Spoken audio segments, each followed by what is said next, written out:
Hey, back again. It's actually the very same night.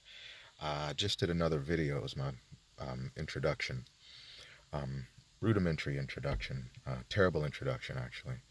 And I know, and I haven't even, it's still uploading, so I haven't even watched it, so I don't, I know it was terrible. Anyway, I still have a lot to say, and I'm in the right mind state, so I wanted to continue. Um, I talked about the photon. The photon being what we refer to as God. I didn't say that before, but I'm saying it now. Um, there's a living force. It's creating itself, and it's building itself, and it's by very logical principles, using physics that we learned in school.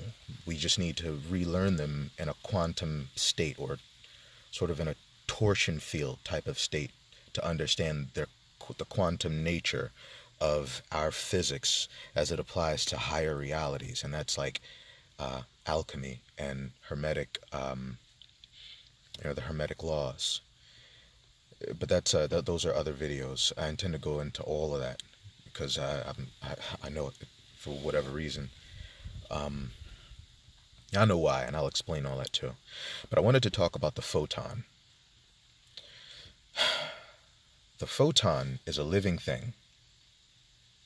It exists in a quantum state, which means it's in one place, but it's in multiple places at the same time, but experiencing itself through the potentials of those dimensions. And I went into how, and on the first dimension, you sort of have this perspective of a top-down toroidal field, looking sort of like from the top of a tornado down into matter, down into density. You actually get to see how when force impacts form, how it encounters restriction, which causes the energy to change its state multiple times depending on its depending on the angles of its photonic potential. Like, it produces these wave patterns, and these waves are force processing, moving through a form and producing friction, and you have this vibration. You get to see it's mapped out, and like if you look at an EKG meter, you get to see sort of in the second dimension what you would see in the first, looking at a zodiac. You actually get to see sort of the angle of light as it spins in a cycle, because everything from the perspective of a photon, or everything from the perspective of something experiencing subjectivity, is 360 degrees. It's all around it, right? Like if you're standing in one place and you want to see all around you, you being a singularity or single unit, the very first thing you're going to do is spin around to get a better look at where you are. And by understanding,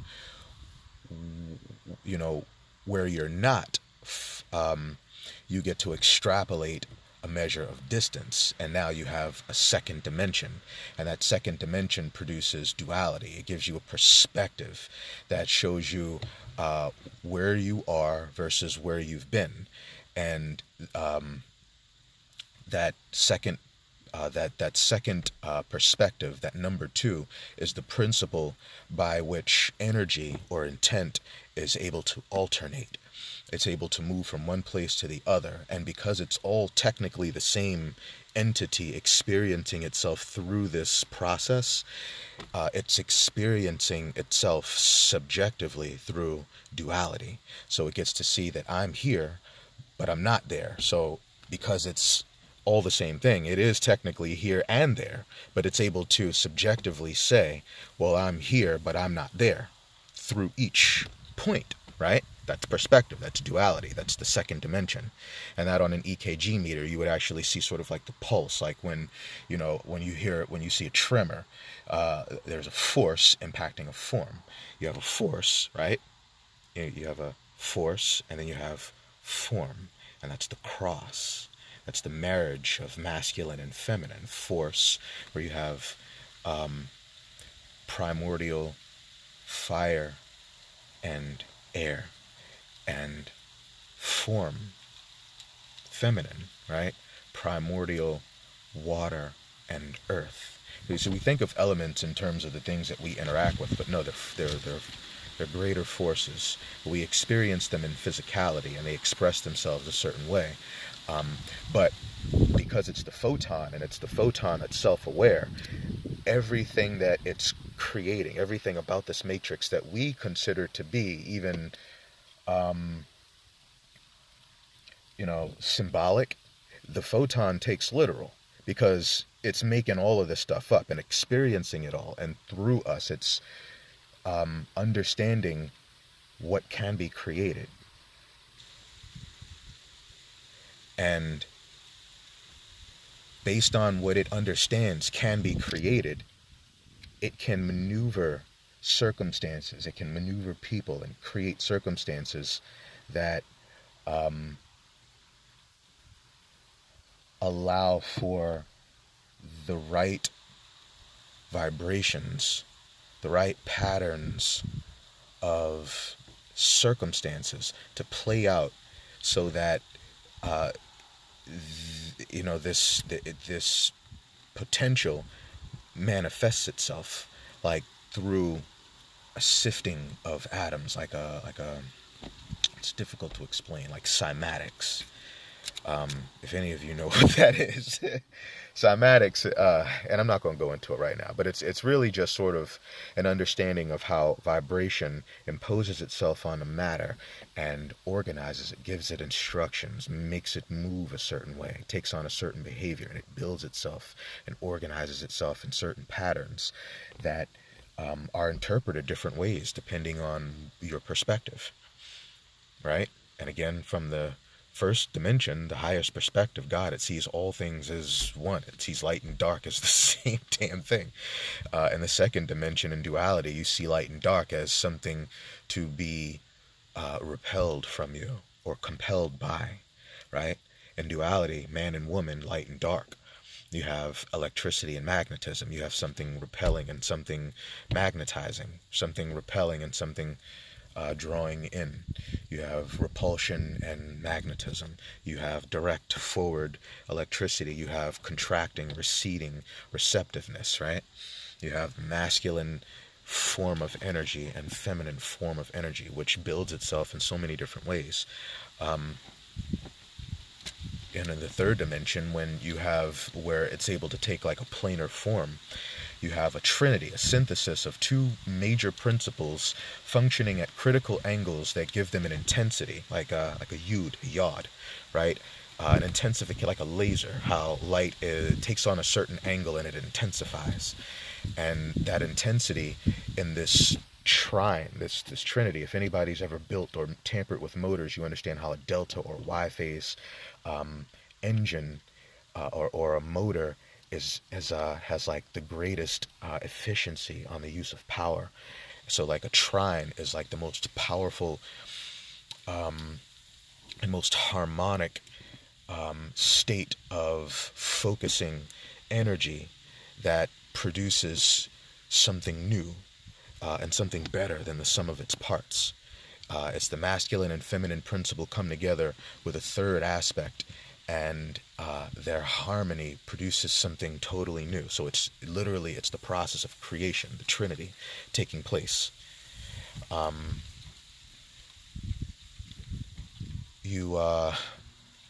man, and that goes into colors, and the prime colors like red and blue and yellow, which are Aries and Leo and Sagittarius, the Trinity, which you have, red and yellow and blue fire, and masculine and neutral and feminine. You also have proton, neutron, and electron from that.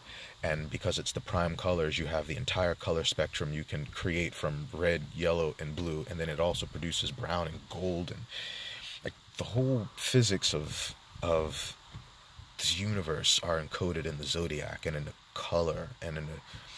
There's so much that we don't know, that when we understand, we'll learn hidden principles about fire and the elements and how they come together to shape our reality, and how we are the conscious constructs, living copies of the matrix, taking shape in every possible way to utilize every possible strength, to evolve out every possible weakness, and collectively evolve in every mechanism for evolution, which means a rebellious spirit in the face of tyranny. Where we take on the archetype of rebellion to, in a sacred manner, rise up and tear off the shackles of tradition that's imposed itself on us in a tyrannical way.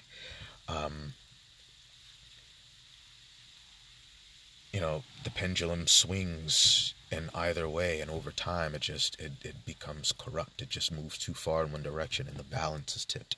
And just in the most miraculous, because of the math of reality, everything contracts back to stillness. It contracts back to the void, back to Tiamat, back to chaos, back to a state of inertness, atomic inertness, where there is no form, there's no time, there's just potential existing all at once. Stillness, higher waters, non-divided. There's no fire there.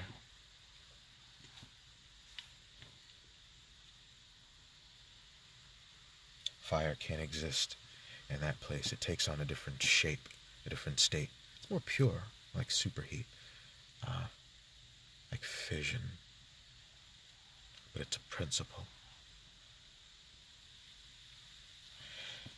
There's so much to talk about. The photon is living, y'all, and it's experiencing reality through us, which is why when we judge one another, we're judging ourselves. We're judging the photon. We're judging each other. We're judging it through each other. It's experiencing this place through us, through each other, through our interactions with one another, and our polarity, our division against one another, which draws us together through magnetism by either love or war. You see, within each other, we see what we perceive ourselves to not be, or the qualities that we consider ourselves to possess.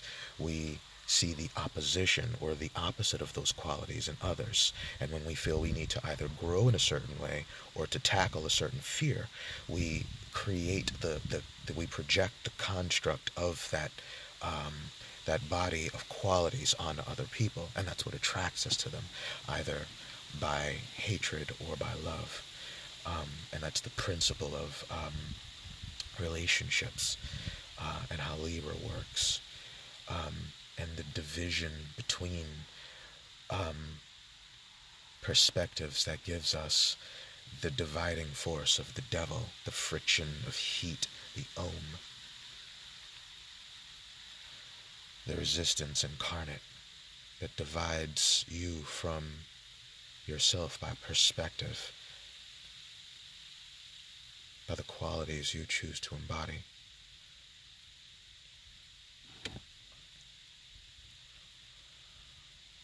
Man, I'm just rambling. I really need to get all this out.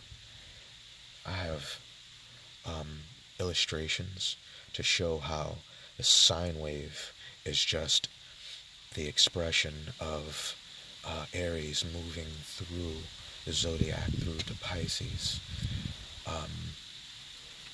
through a sort of a Fibonacci pattern, but it's phase wave dynamics to show the angle of light moving in a cyclical dynamic, which breaks us, which equivalates to 360 degrees.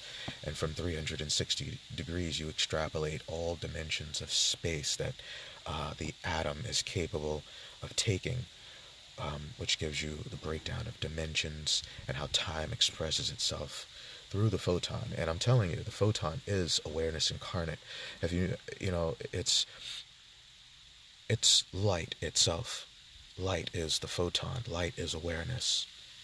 Light is what's aware. Where it is not, it where it perceives itself to not be, it wants to spread itself into that area.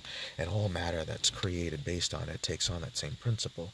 Like wetness will go to where there's dryness. Heat will move to where there's cold. It's all following the same pattern. But light is actually awareness, so it will chase darkness. It is the masculine chasing the feminine, the lightning bolt chasing its ground. It is.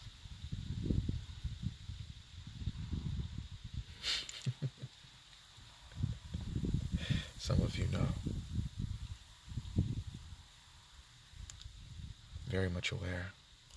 And it wants us to talk about it, because by spreading awareness of it, it becomes aware of itself through us. And even on a subatomic level, it becomes aware.